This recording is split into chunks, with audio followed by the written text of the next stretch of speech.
안녕하세요. 3분 예배 장상태 목사입니다. 오늘은 소요리 문답 14번째 시간입니다. 죄가 무엇인가요? 에 대해서 알아보겠습니다.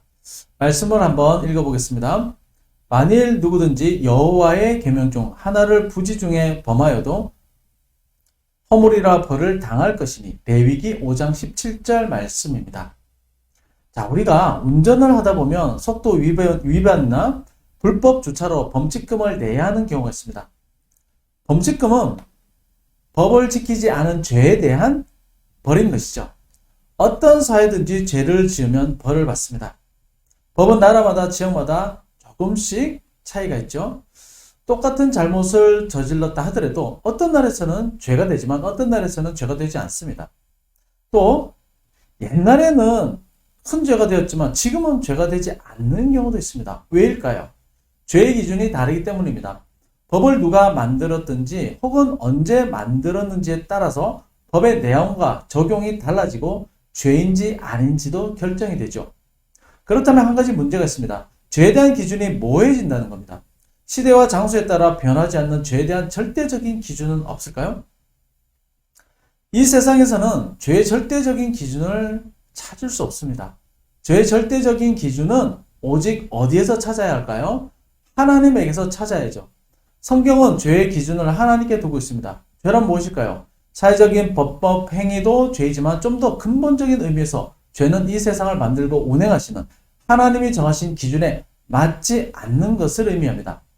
하나님이 정하신 죄의 기준은 하나님의 율법입니다.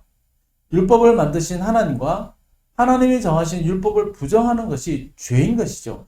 이 기준에 따르면 하나님을 믿지 않고 거부하는 모든 사람은 죄인입니다. 하나님의 율법을 어기는 모든 것이 죄인 것이죠. 하나님은 율법을 기준으로 사람에 대한 최종 심판을 하십니다. 하나님을 믿고 그분의 말씀을 순종하는 자에게는 영원한 생명을 주시고 부정하고 어기는 자에게는 영원한 벌을 내리십니다. 이 세상에 보이는 것과 보이지 않는 모든 것을 만드신 분이 죄를 정하시고 죄에 대한 혹은 의에 대한 평가를 하십니다. 우리는 죄를 정하신 하나님을 두려워하며 거룩한 삶을 살도록 노력하고 기도해야 될 겁니다. 소요리문답 14문입니다. 제가 읽을 테니 한번 답을 해보시기 바랍니다.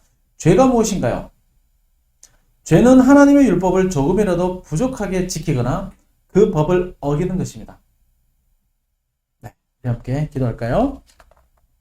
하나님 아버지, 죄는 하나님을 부정하고 하나님의 율법을 어기는 것이라 알려주셔서 감사합니다. 우리가 죄를 멀리하며 하나님의 거룩을 닮아가는 하나님의 자녀가 될 수 있도록 도와주세요. 감사드립니다. 예수님의 이름으로 기도드렸습니다. 아멘. 소요리문답 14번째 시간 마치겠습니다. 감사합니다.